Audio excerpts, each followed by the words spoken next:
This is Tweet Street Satirical Saltire, broadcasting to you for unoccupied Scotland. Amplifying women's voices and saying women won't waste. This is Tweet Street Satirical Saltire, broadcasting to you for unoccupied Scotland. Amplifying women's voices and saying women won't waste.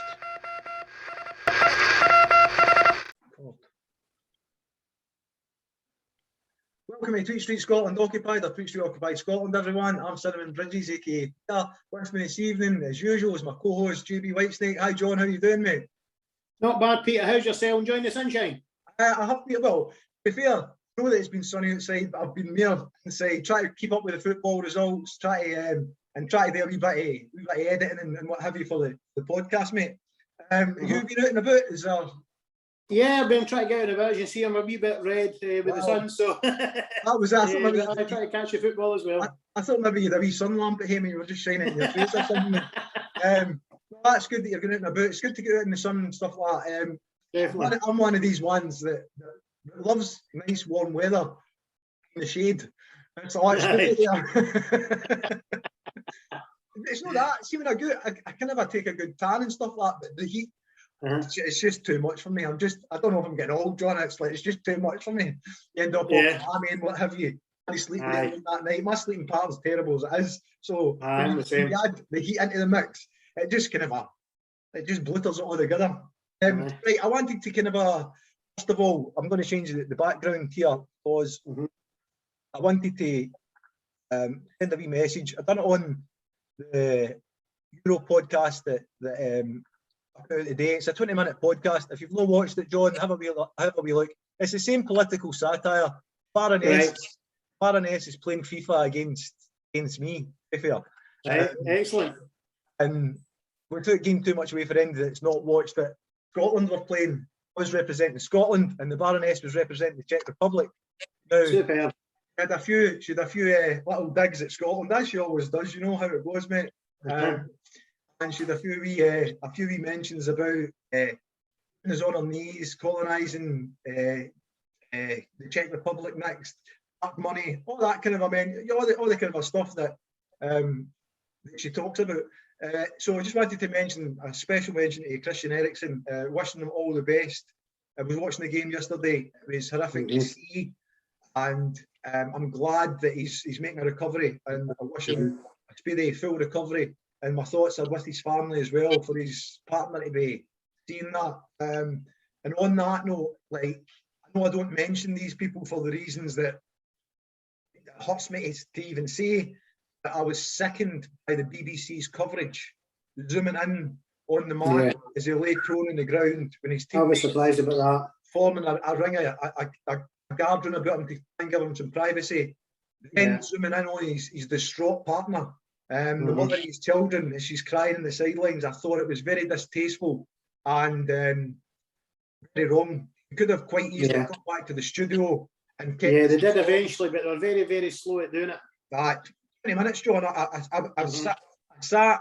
I'm a football fan, as we've discussed before. Football and boxing are my main sporting loves. And well, you make me mind of something there, and it's a long time ago. But I mind it was live on the television. The fire at the stand, was it Bradford City or whatever? I can't quite mind. And they showed that live on BBC Grandstand or whatever it was. And it was on for a good 25 minutes. Well, this thing was a furnace and it was live. And there's people falling out it and everything like. I mean, we've not really got much good to say for BBC. I certainly haven't. I've not got a good word to say about them at all. Anything I've got to say about them has usually got an F word in it.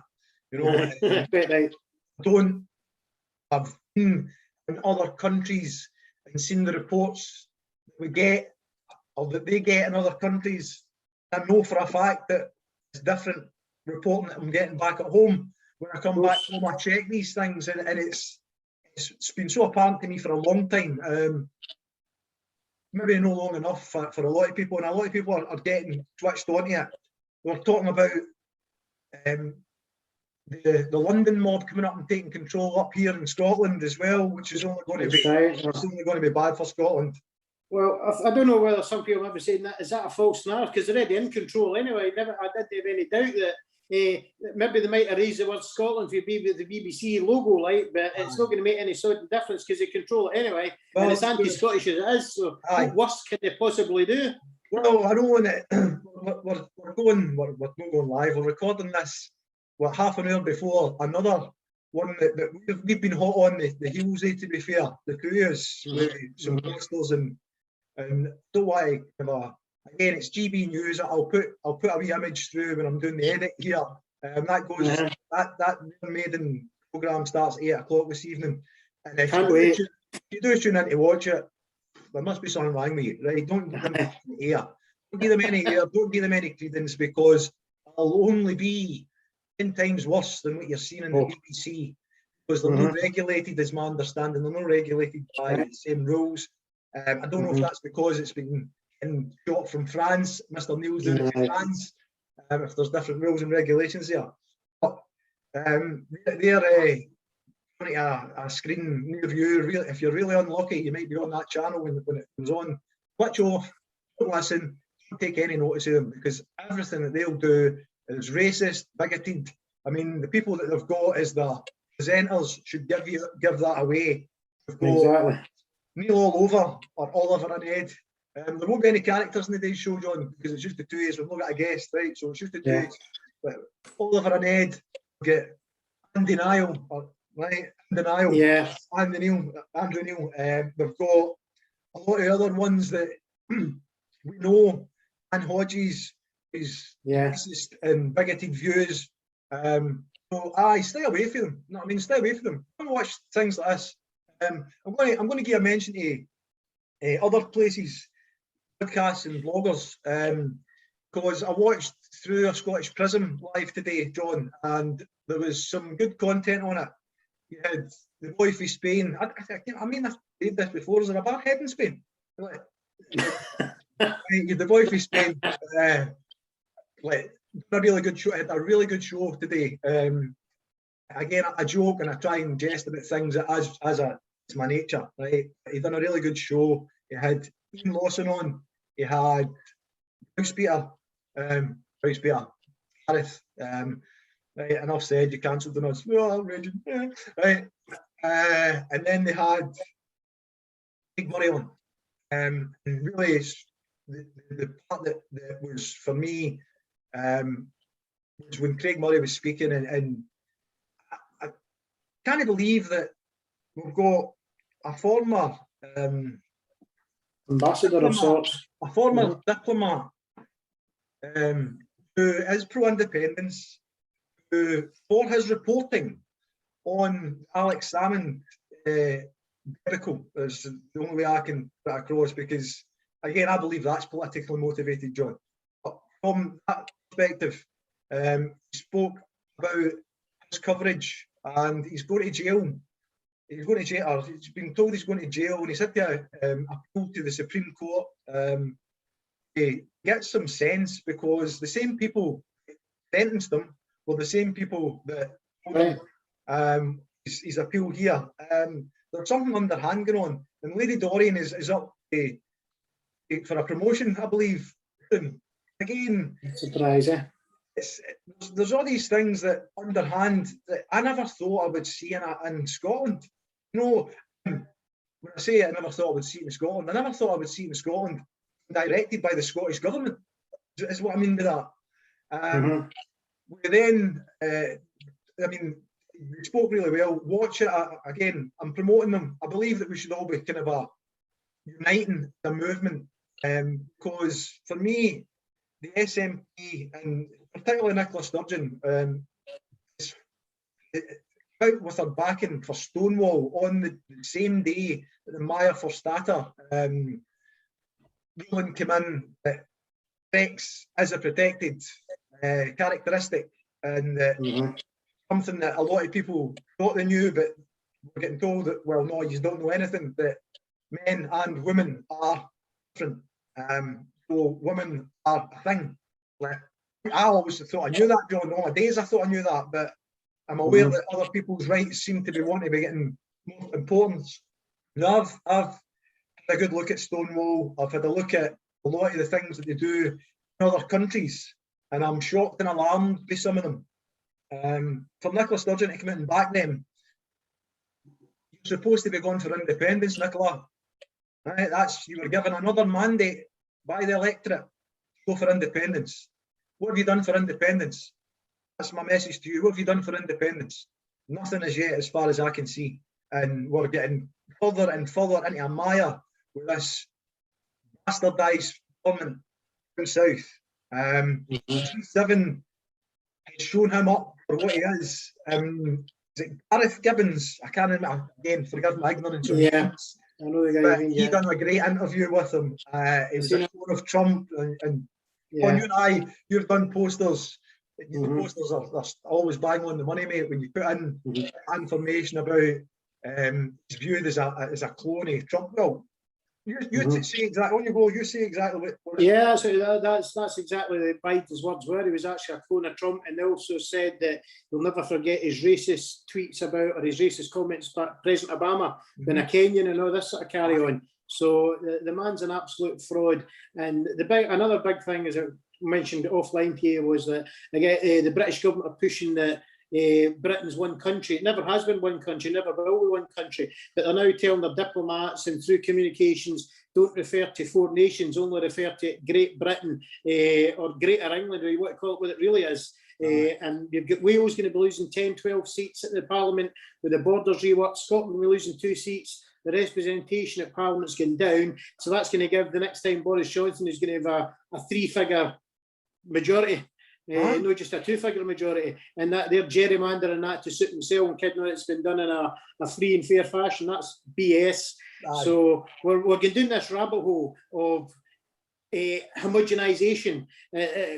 Scotland doesn't exist, Wales doesn't exist, and it's interesting to see somebody like Julia Hartley-Brewer saying on her radio show that Northern Ireland's been flung under the bus to get Brexit done, and she says as a Brexiteer I fling my hands up about that, but it's worth it to get Brexit done, and it's worth it to get Brexit. So it's worth flinging Northern Ireland, who are some of the staunchest supporters in the UK, DUP and all these ones that go in the walks and stuff like that. They've been flung under the bus by Johnson, and yet they're still supporting them. So the truth's out there if anybody wants to look at it, but it's plain. You must be as blind as a bat if you can't see what this lot's all about.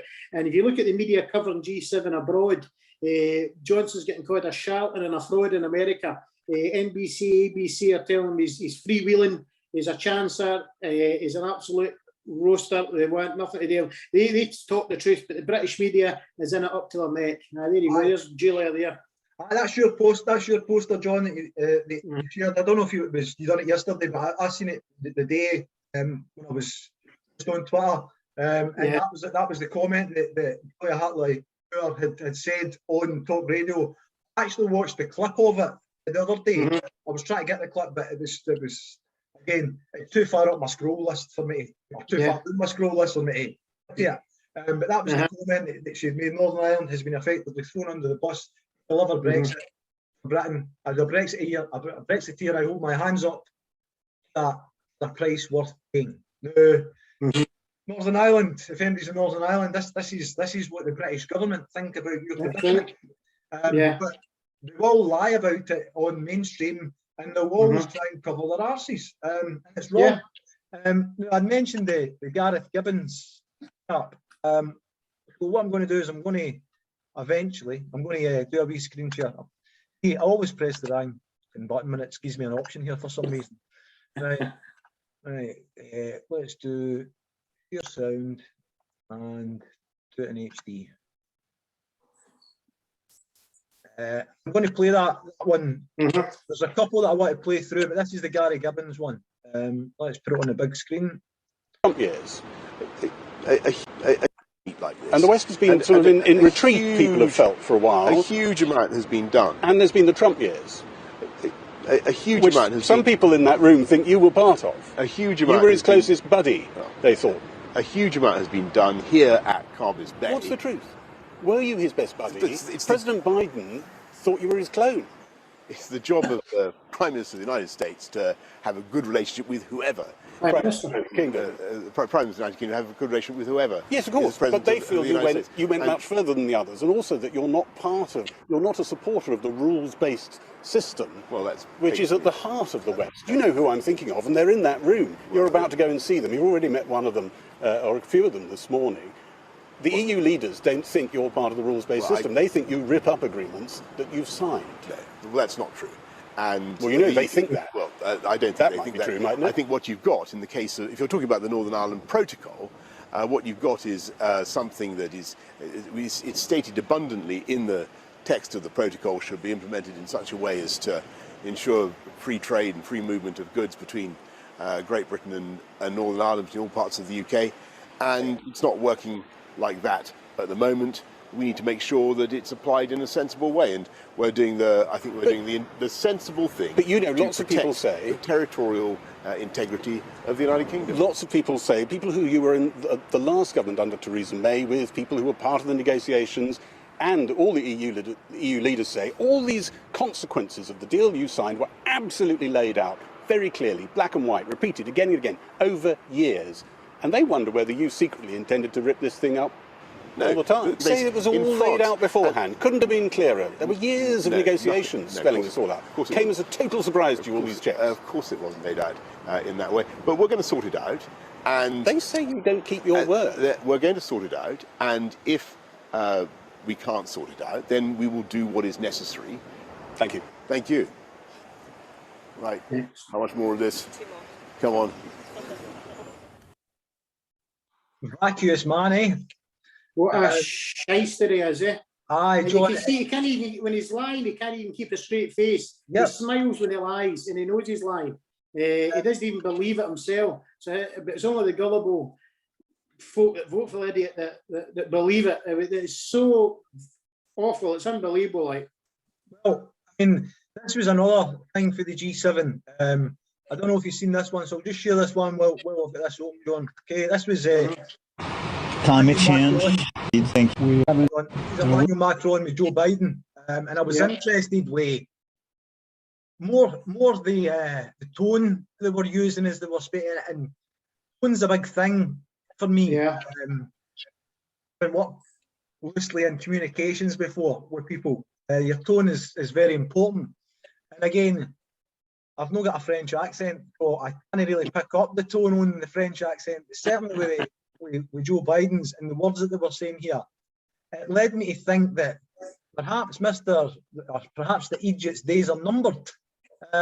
He stopped foreign press from being in the interviews because, well, he can control. He's bought the UK mainstream, hasn't he?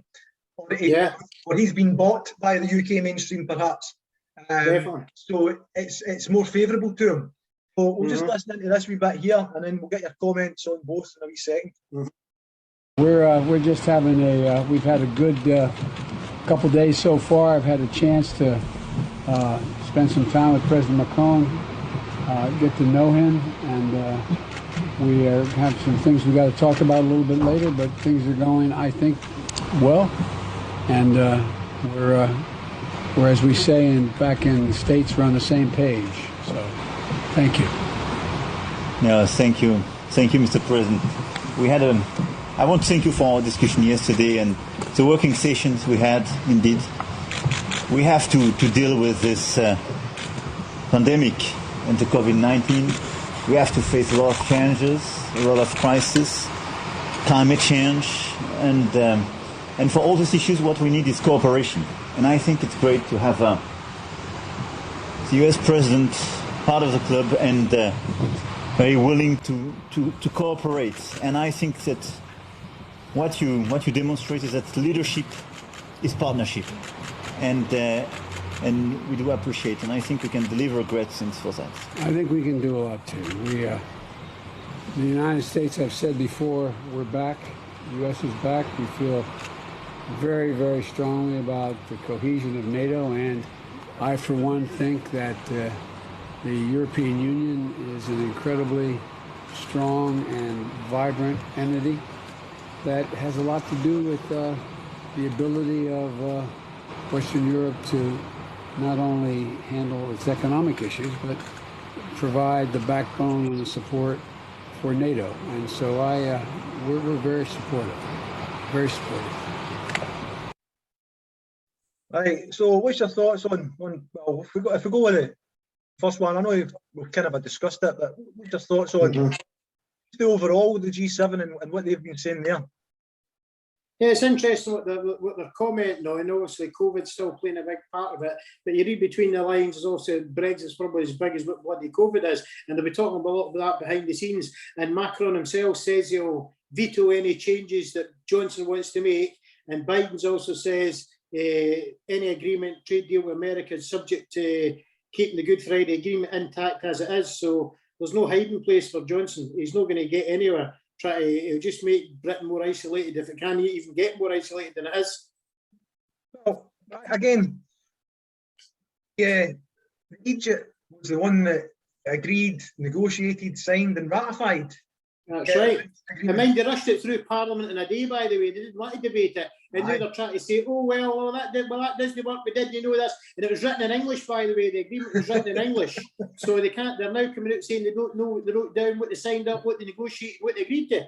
That is a lot of BS. Aye, that was one thing. I had a right good chuckle with Ursula von der Leyen's tweet or communique say that we've done it in English, so, so that they would understand it, you know.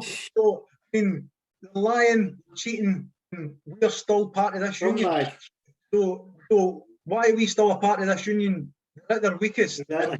We should be on. When I say attack, we should be attacking our own freedom, and our own freedom lies with independence. Now, I'd mentioned women won't wish. There was something I wanted to share with the Stonewall situation. Okay, and again, what happens in America usually happens here shortly after. And when I say shortly after, I mean within a couple of years normally. There's a link to it, right? So this Stonewall and women won't wish. I'm going to play this wee video here. Pretty precise as well. Right. Start at the beginning. I also noticed you changed a term in your budget work. You shifted from using the term mother to birthing people rather than mother. Can you help me get a good definition of birthing people? Well, I'll check on the language there, but I think if we're talking about those who give birth, I think we're talking about, I don't know how else to explain it to you other than I was a little taken back when I just read it and saw it, that the term mother was gone in spots and it was replaced with birthing people. And I didn't know if this was a direction that you were going, if there were shifts, if there are regulatory changes that are happening related to that, or what the purpose of that is. I think it's probably, and again, I'd have to go back and take a look at the language that was used in the budget, but I think it simply reflects the work that's being done. I definitely get that. I would only say the language is important always. We don't want to offend in our language. I get that. But would you at least admit calling a mom a birthing person could be offensive to some moms, that they don't want to get like a happy birthing person card in May, or, I mean, can you at least admit that that term itself could be offensive to some moms? Senator, I'll go back and take a look at the terminology that was used, and I can get back to you. But again, if we're trying to be precise in the language that's used. Mom's a pretty good word. That's worked for a while, and I think that's pretty precise as well. Right. So again, it's terminology. The non-committal for the not Mr. Langford. I thought Mr. Langford actually spoke well there. The other chap. I don't understand what the drive is, or perhaps I've got ideas of what I think the drive is for this, and it's coming back to Stonewall. Now, without making wild accusations, John, and I know that you've got your own opinions of it, which don't necessarily match mine, which is fine. But my opinions of these people is that they're a dangerous organisation. Dangerous organisation that through money and allegations of pedophilia that are attached to some of these people, and having had a look in certain offline places, a lot of places that some people wouldn't visit. There is link to proof of this. And again, I'm not encouraging people to go and do the searches that I would do, but you can find information without a conspiracist. It's a case of, it's a worry. The fact that Nicola Sturgeon is backing these people worries me, and having a child, a school-age child, that worries me even more. There's another video that I won't share on this podcast, but it is available, and it's very derogatory towards what's getting taught in American schools.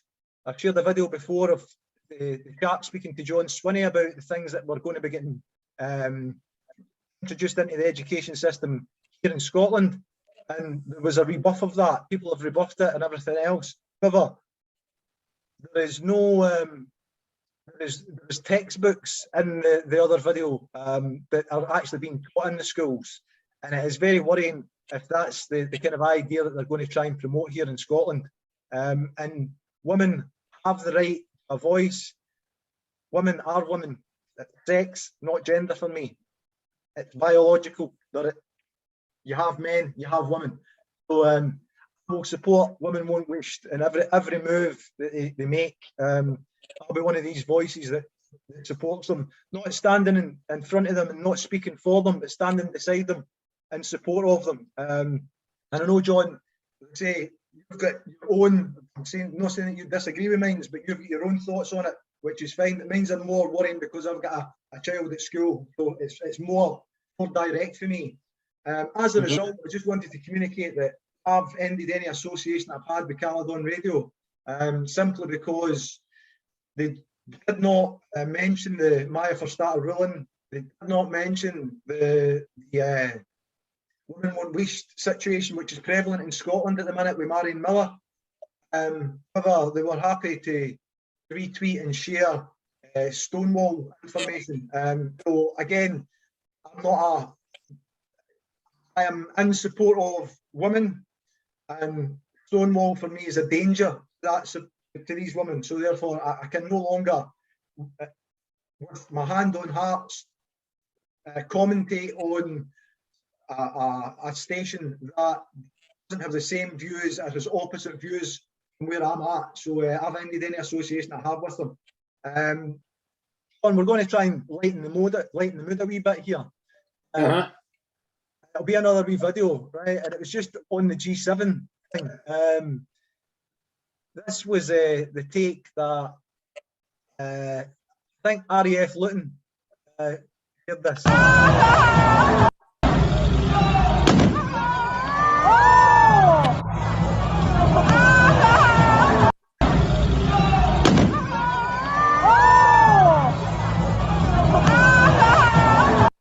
What they were saying, just for anybody who hasn't seen this tweet or seen the video, I'll click into the link. The leader of, this is the text that's attached to it, it's on screen here, breaking, the leader of the host nation is ceremoniously fired from an artillery tank into St Ives Bay to mark the end of the G7 summit, or other tradition that goes back over 620 years at the G7 in Cornwall. I would so love for that to have been the Egypt that was getting fired into the water. And I know that you shared something with him swimming the other day, John. Maybe this was the reason why I ended up swimming. He's a shocker, he really is. Aye, he is, mate. Right, there was something else on here before I stop the screen share and we just get back to chatting. We were talking about Scotland and pandemic and how Nicola Sturgeon seems to deem that we should recover in the union, which for me is a independence seeker I disagree with wholeheartedly. I mean, you're giving more weight to these clowns down the road by saying that, well, we need them to survive or to recover. No, we're in the situation that we're in because of them, not in spite of them. I'm always one of these ones that will promote pro-Scotland and pro-Scottish people who are fighting for the same cause. However, Scotland, in comparison to countries our size, and most of them are independent countries here. As a matter of fact, all of them are independent countries here. If you look at the number of cases and number of deaths in Scotland to a comparable country, We're at the bottom of the league for the number of deaths, more than 3 times the number of deaths, and we are third bottom of the league in number of infections. Countries comparable.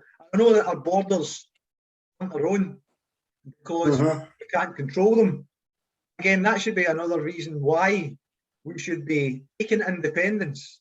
And the fact that the mandates have gone unused repeatedly from the same person, and things that are getting said by that person. I mean, I'm starting to get real concerns. I mean, Nicola Sturgeon got the support of a lot of people in Scotland for a caring approach to the pandemic. But is that a sideshow? Is that a sideshow cover other things? Is where I'm at. You look at these figures, and these aren't made up figures. These come from Worldometer. It's Worldometer figures. It's not something that I've just pulled out the air. These are actually official figures.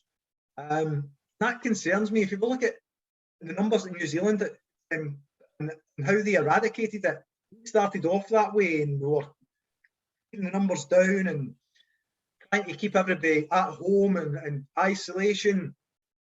New Zealand locked down everything and ended up with, still 26 deaths is far too many. One's too many for me. 2,702 infections. In comparison to Scotland, our figures are monstrous in comparison for a country that's got similar size, similar population. But we don't have control of our borders, and independence would give us that. But why are we hanging on to the coattails of? Well, I genuinely think as well that Nicola Sturgeon's trying to be the diplomat as well, not wanting to rock the UK boat too much by being too different from what England decides. And that hasn't necessarily helped Scotland. So she might raise concerns in private, but she doesn't let that reflect in the decisions that she's made, even though she has made better decisions than what Johnson has. She didn't want to be seen to rock the UK boat too much because that might blow up my face at some point. So maybe that's part to do with it as well. Aye, I mean, again, John, that shows a subservience to me. You know, it's like, I'm feared. I'm feared to do this. Well, hold on. You've got a population here that you should be considering, and no one idiot down there that you should be fearing, and no one idiot government. And I've said this for years that, and this is no you. I find SNP weak and timid in response to the media onslaught and the pro-British, anti-Scottish narrative we get. They're utterly timid and weak at responding to it. And I seen a tweet earlier on this week where somebody had spoke to about somebody that's actually been at a discussion at a meeting with Mike Russell, who I've got a lot of respect for. It said there would be SNP, and I think it was 2016, if I remember right, would be actioning a capability to have people to respond to the bombastic lies you get from the British media and the other British political parties. They were going to have a spokesperson and a department to deal with this and respond to it. And that was in 2016, and it's never happened. Well, and for me, it's a case of there's been far too much inaction. Respect to Scottish independence, and I'm all for this argument. We need to get soft nose over to yes, and we need to get the hard nose closer to yes. We've not had a chance for a campaign. We've not had a chance to do anything. But with 23 polls in a row that had a majority for support for Scottish independence. I'm sure she could have won a referendum if she'd have went for it. I'm pretty sure she could have won it. I'm of the same opinion as you, mate. I'm of the same opinion as you. And every mandate she's refused to use, it devalues the next one. For me, you've got to question the reason behind that. And I certainly am questioning, and have been for a while, questioning the reason behind it. And with the support for Stonewall, I mean, again, I do a wee bit of political satire, as you know, or I try and do a wee bit of political satire. Check this, bam. Look at this. I mean, look at this, bam. Right, so in Desert Island Discs or something, or Love Island or something. Oh, he's another bam, another, you know. Him and he got a mention on the podcast. What about this one here, Faye? The Egypt. Oh, I've covered his face. We can't be doing that. We need to get him fully on display. Put this over here. Oh, there's no sound on this one. I'll need to put the sound in. This is the one where he comes away with. He comes away with go back better, go back more gender, more feminine, or something like that. He's the least person to believe that. Aye, he's again, he's a crank. The man is an absolute crank. He's a shyster. Aye, and he'll say whatever he wants.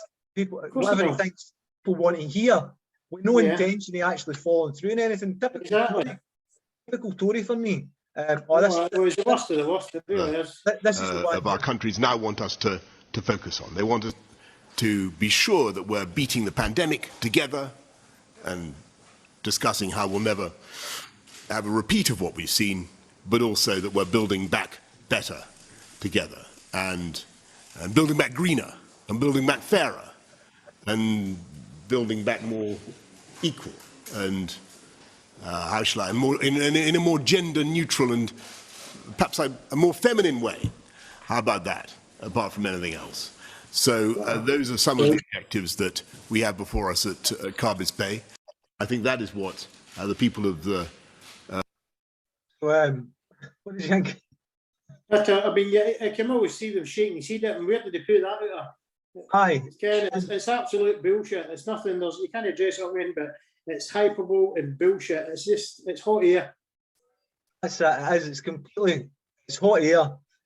Aye, so the political satire, this was the one I done for Nicola Sturgeon. I've got my new pet name for her, is the First Mr. Her.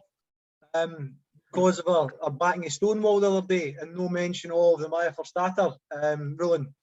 I mean, First Mr. Her of Scotland, supported by Stonewall, acceptance without exception, no woman allowed, you know. Again, it's political satire, but it's on the pulse of things that are hot and happening in Scotland at the minute. Again, my full empathy, support and whatever else I can to Marion Miller for the things that she's going through. I think it's absolutely disgusting.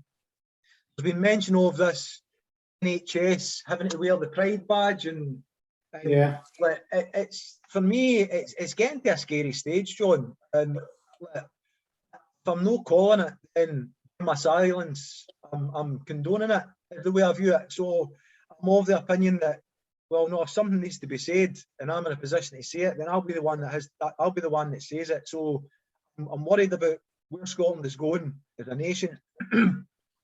Want it to be going independent. I can't see the leader sharing the same views. And there was somebody in the SNP shared that a tweet, and it's old. I've seen it months ago when it was first shared. Where he had hinted that we could be recovering for 10 years before we get independence. I mean, people don't have 10 years. And if you think you've got 10 years, away in your head a wobble, because what's happening down south isn't going to be recovered within 10 years. And they'll make sure that we're tied here. Right. But the boy said that's an MP. He's a Westminster SNP MP. So he's down there with comfy Pete with the slippers on, sitting down there living the good life at the taxpayers. He's sucking the Westminster tit, not giving a damn about what's happening. They want it to last another 10, 20 years. They are not interested in independence. I don't care what anybody says. They'll sit down there for another 20 years. Well, that's it. I mean, we've said this, and it's been said on Twitter. But the irony of Bishop sharing a tweet in celebration of himself in Westminster for 20 years. The raison d'etre is to get to fuck out of Westminster, you clown. No, here, comfy slippers. Oh, wait a minute. Here, try to be the speaker, and here, try to be the speaker of the House. He says he done it for a laugh. He get laughed at the same as everybody else. Your soundbite man, Mr. Blackford, who speaks very eloquently.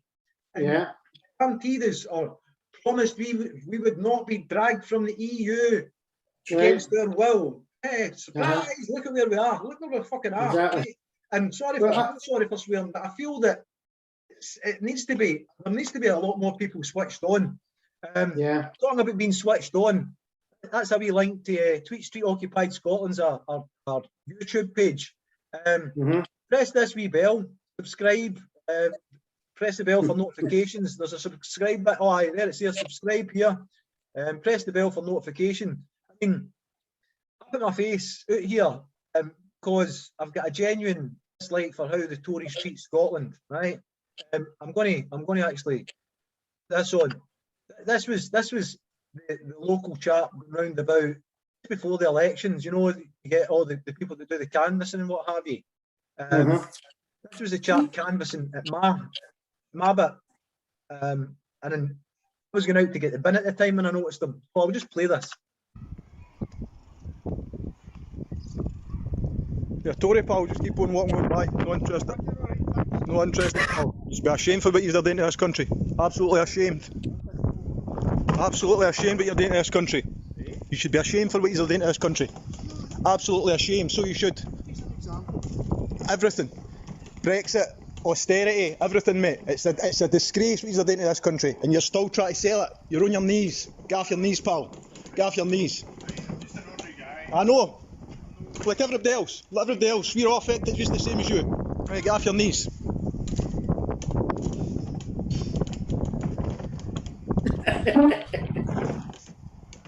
So I had to put some posters there because we're doing up the garden, as you can see, John, right? This was when we just moved here, so Mrs was doing up the garden and trying to get it the way that she wants, so there was bits of trees cut down and what have you. It was a wee bit messy, so I've covered up some of the mess. Tory representatives here. Nae shame, nae. Right, so You maybe thought you were going to put him in the bonfire and give him a lynching and a burning or something. no, mate, it's like people need to question these imbeciles that are obviously well-to-do for conning people. They're con men, right? They get their money, they get their wee backhanders, they help out their councillor friends. jobs and all that. Aye, their councillor jobs, they help out their friends. No friends in Scotland. No friends in Scotland. So yeah, I'm against Tories. I'm against the ideology. We've got the village idiot when he was stoning a tank. I mean, well, an armoured vehicle with the rest of with the village people. So I just put it as a village idiot.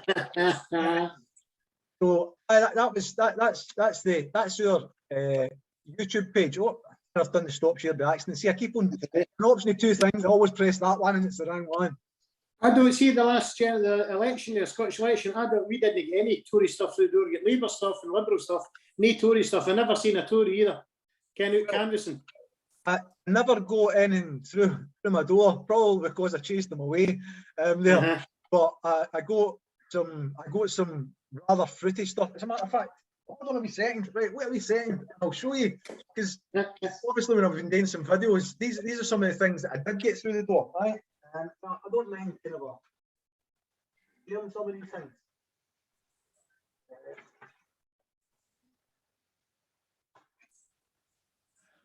So bring these up here. I'll turn off the background so that it's straight to what have I got behind me.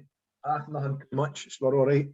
Right. So this is with no background. So I received this through the door. Wait a minute. That's on screen. So this is Reform UK. That came through my door when we were canvassing, right? Shite. Right? It should be in the bin now, right? But I kept it along with the rest of the ones that I got through. Right, so SNP, Alba, right? There was some other Alba stuff, some other SNP stuff with Nicola Sturgeon on it. Let's see, I kind of stuck them all together because I was going to make a wee collage of certain different things. I got that through the door. No, that through the door asking for both votes, you know. But that didn't work out well. Anybody that voted both votes, you've been conned. It just gave them that extra. Well, it didn't give them extra. It just stopped other people from potentially holding their feet to the fire. Yes. As a result, we're in this for another 5 years with this government, and they could kick the can down the road. And it reminds me, I hate saying this, it reminds me Tories, like kicking the can down the road all the time. Oh, we'll do this then. at the end of this parliament, oh no, we'll need to vote, you need to vote us in so that we can get it in the next parliament. And Tories, New Labour, Old Labour, whatever way you want to look at it, unionist thinking. And for me, I just want an independent Scotland. I mean, there was things in the press about ring fence fund, £600,000. It was supposed to be ring fenced under F2, and there was, I'm going to put a background on again here. There was mention of, when the accounts came out, there was no £600,000 anywhere. There was something like, was it 100,000, £180,000 or something was shown in the accounts, and it was supposed to be laced through the accounts, and there was excuses given. Nicola Sturgeon herself was on the news, I'm not on the news, on a mainstream channel, saying that there was no ring fence money. There was never ring fence money. However, it's been taken to the police. People have been taking it to the police, and now starting to get money refunded. You didn't happen to donate any money to that ring fence fund yourself, John, did you? I think I donated a tenner many years back. Tenner? No, I know it's not breaking the bank, mate. It's not getting used for an indirect too. So, well, there's refunds been given out. You possibly could get in touch to get your tenner back, mate. Use it. Use it elsewhere.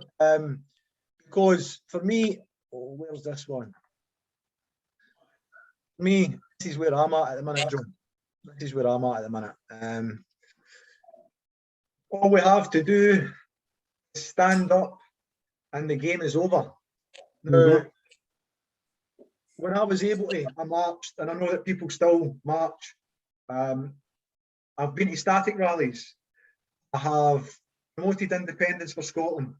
I have spoken to people that I wouldn't normally associate myself with to try and get a message across about how Scotland, the potential of nothing changes with independence, but the power to change everything. And I mean, that's a very strong message. Scotland has been denied, it's right, it's been denied since 2014 by unionist parties gaming the system, by introducing all the voting mechanisms to stop us from achieving the right to independence. It's now being supported by the Scottish government, in my eyes. And I disagree with this. I disagree with it wholeheartedly. Something again linking into communicating free Scottish media, etc., and getting people to speak up and put their voices out there. Something that I'm going to promote here that I wouldn't usually promote because it's another podcast. Although I would watch them myself, I don't necessarily promote anything that's no us. But I feel that we're at a stage where perhaps we need to kind of come together and show a strength in numbers. I don't want to say a strength in unity because that reminds me. I don't want to say. We're worse. I'll say this: we're worse off apart, right? I'm not saying the other two-word phrase, right? We're worse off apart. So, as a collective, and trying to make our voices, to amplify our voices, to get our message heard by more people. Because at the end of the day, we're all after the same thing. This ring fence money. Any other nation, and this thing would be happening, we would be going, that's fraud. That's fraudulent behaviour. That's fraud of the Scottish government. That's fraud from Nicola Sturgeon, not necessarily from her herself, the party that she governs.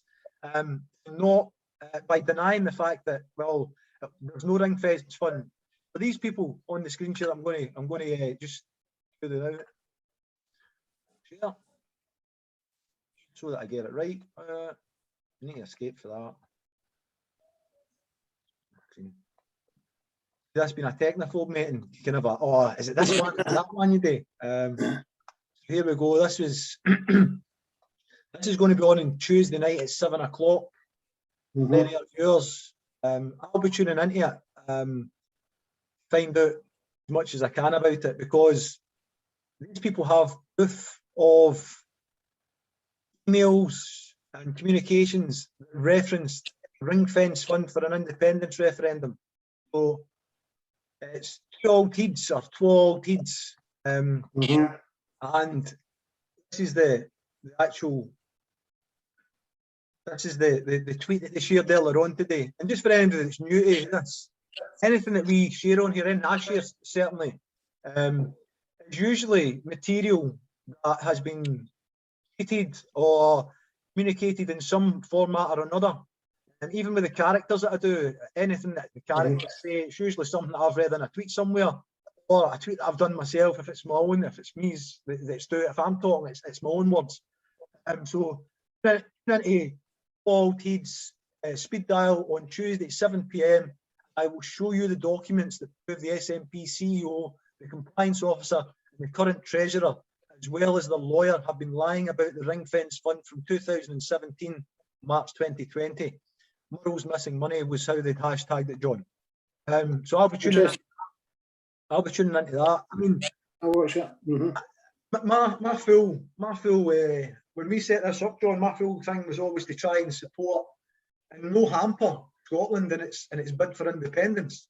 And before the election, it was too dangerous for me to put out some of the posters that my own thoughts kind of arrived at, and because I didn't want to harm that. Now it's the case that, well, we've got 5 years of these people, and this is what's happening just now, and we've got no movement towards independence.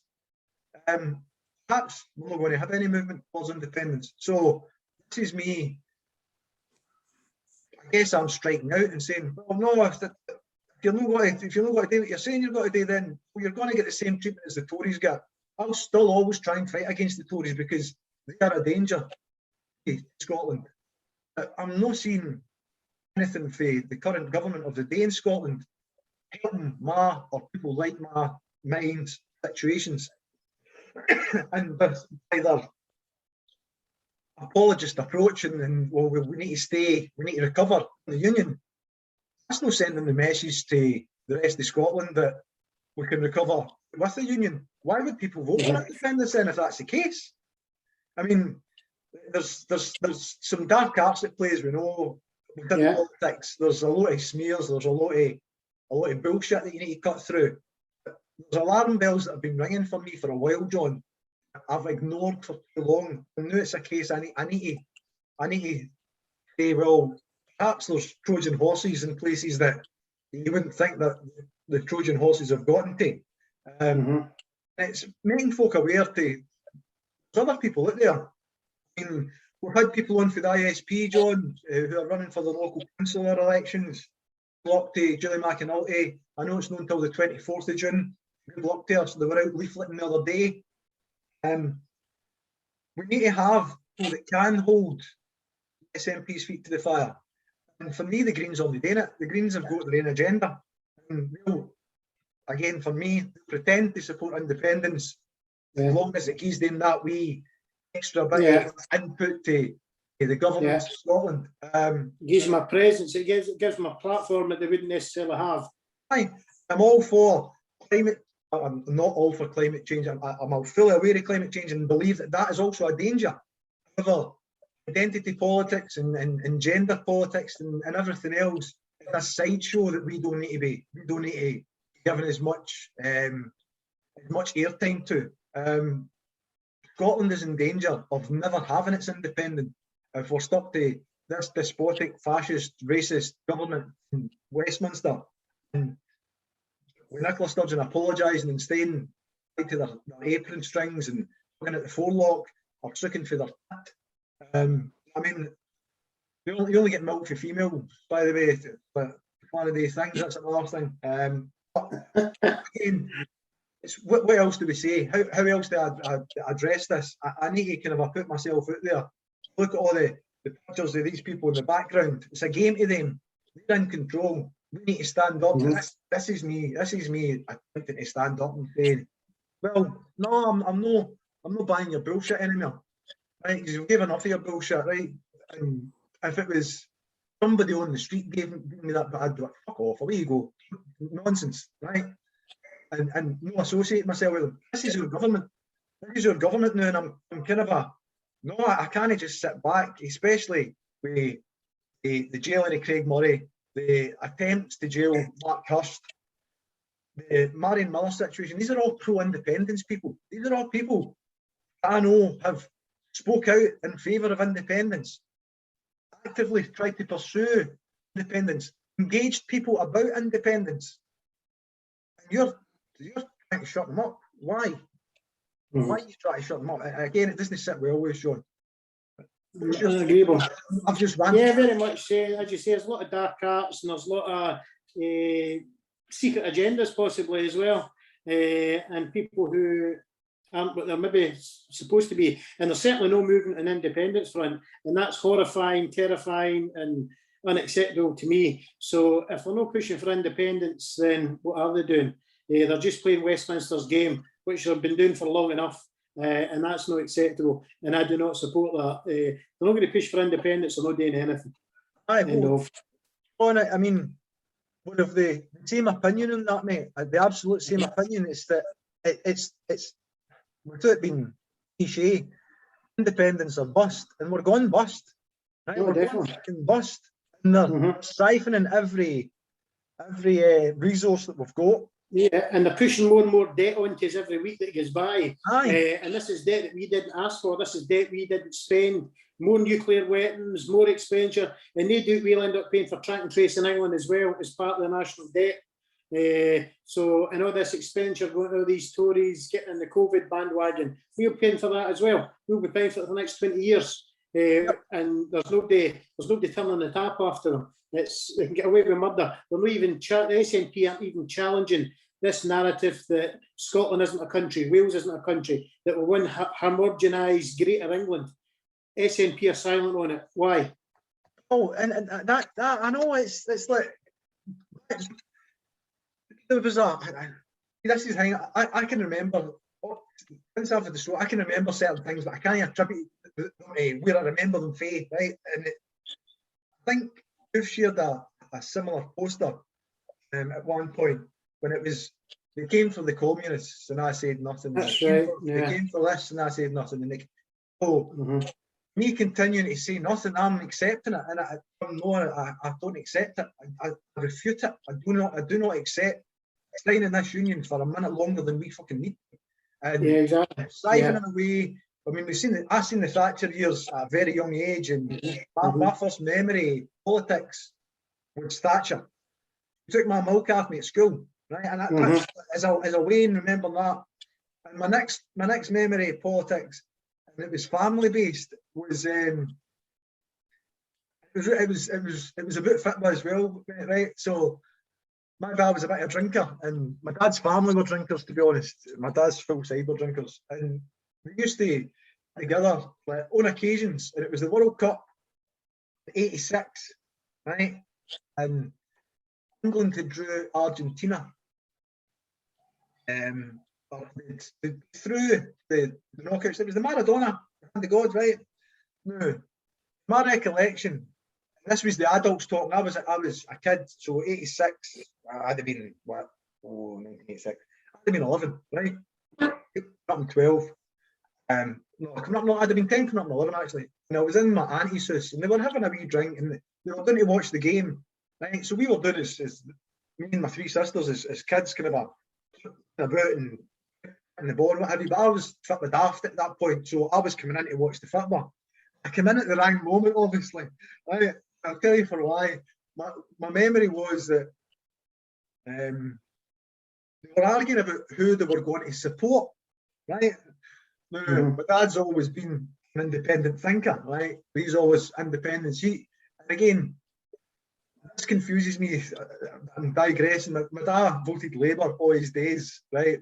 With the ideals of having an independent Scotland, right? He was a worker and the workers' rights and everything else. And he always spoke to me like when I can remember him talking about politics to me. Scotland should be an independent country. We've got everything that we need to become.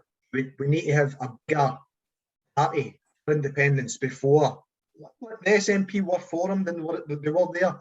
They weren't big enough for his liking. And I mean, one of you in the first seat in Hamilton, right?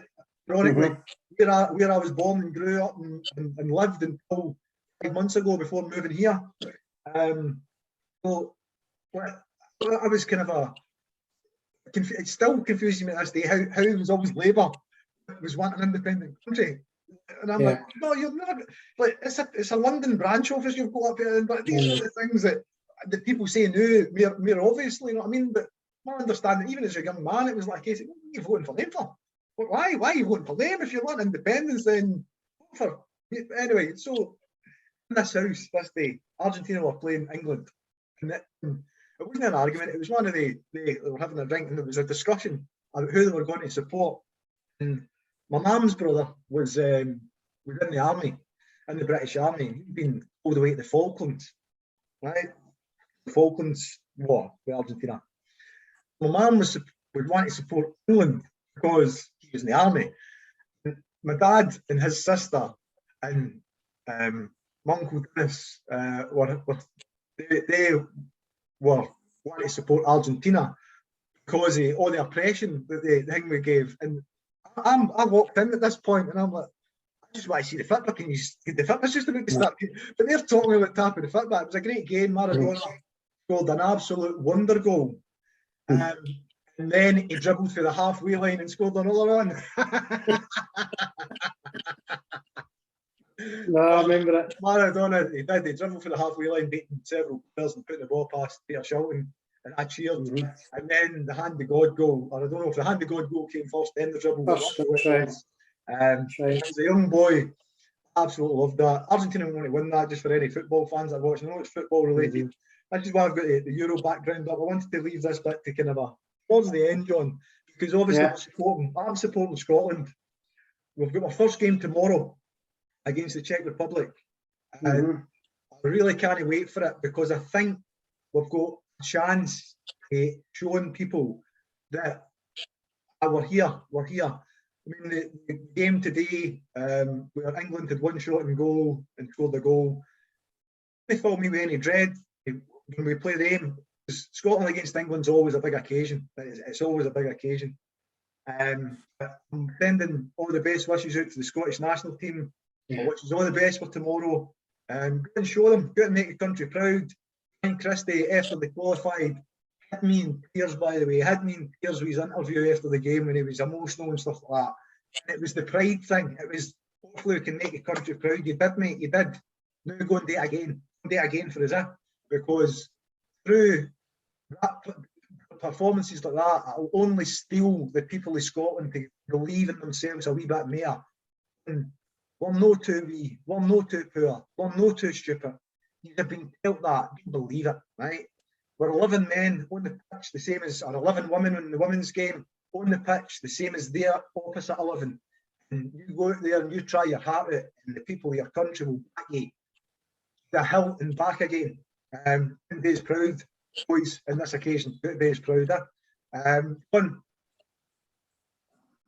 Yeah, I'd like to say the same. I like to see Scotland doing well. It's been a long time since we've seen Scotland at a major competition, so it seems very new because it's been that long. And I've got a lot of happy memories of screaming for Scotland when Dalglish and Souness and all these superstars that they used to have were playing well. I've got fond memories of Scotland-England games with Kenny Dalglish putting the ball between Louis Clement's legs. I screamed myself hoarse. Honestly, I couldn't speak for days after it. And even as a wee boy long before that, when seeing the crossbar getting snapped in two and all that, what the Scotland and Wembley Tough getting sold and all that, like, you know, everyone's got about Wembley Tough.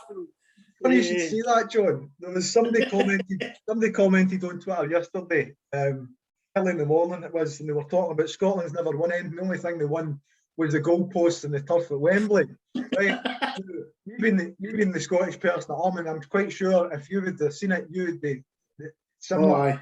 I had straight away, they won the Kirin Cup in 2006, and I supplied them with a Hingway. Right. And the guy came back with a retort, I won it with a draw, and I says, well, we've done all the hard work in the games before, mate. We need to win the last game, you know. We got a trophy in 2006, the Kirin Cup. Big up as well, because this is something bit of contention that I seen on Twitter.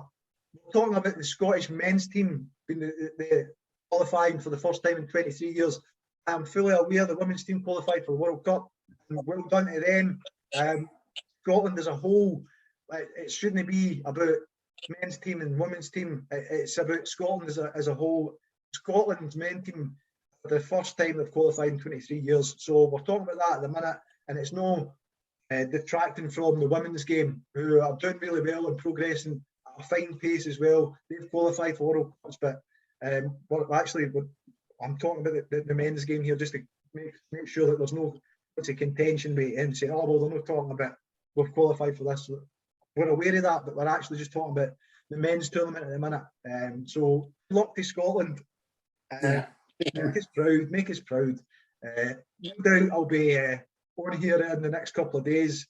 We'll be doing our podcast next week, and I'll talk to you offline about the potential for doing a wee impromptu one, and maybe next Friday or Saturday, depending on how the result goes, mate. You know. Yeah, but and the big one. Anything you want to say before we finish up? I know we've digressed and we've covered an awful lot. No. I'm just away now to watch E3. If you know what E3 is, do you? No, what's E3? E3 is Electronics Expo. It's the first one in 2 years. That's where all the game developers came for, like Xbox and all that. They show their potential games. So E3 is a big thing for gamers.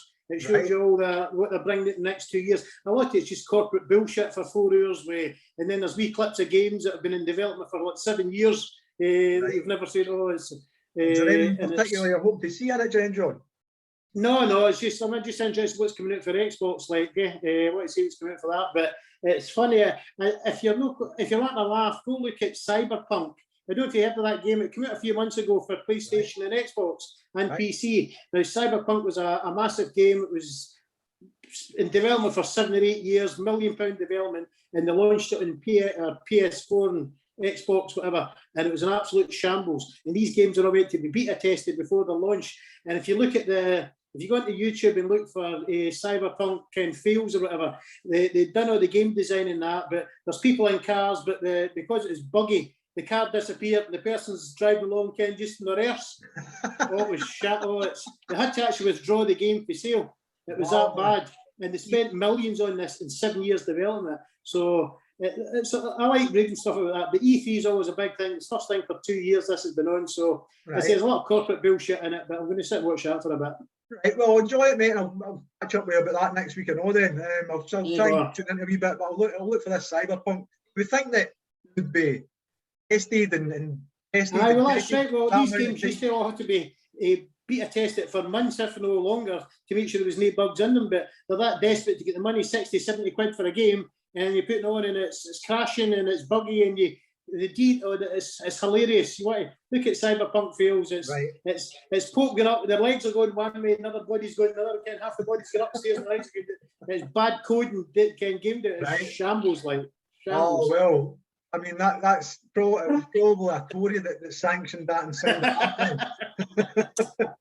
And on that note, we'll finish it. We'll say good night for TS21RealChatIndyOrBust Scotland, for Cinnamon Bridges, for JB Whitesnake. Thanks very much.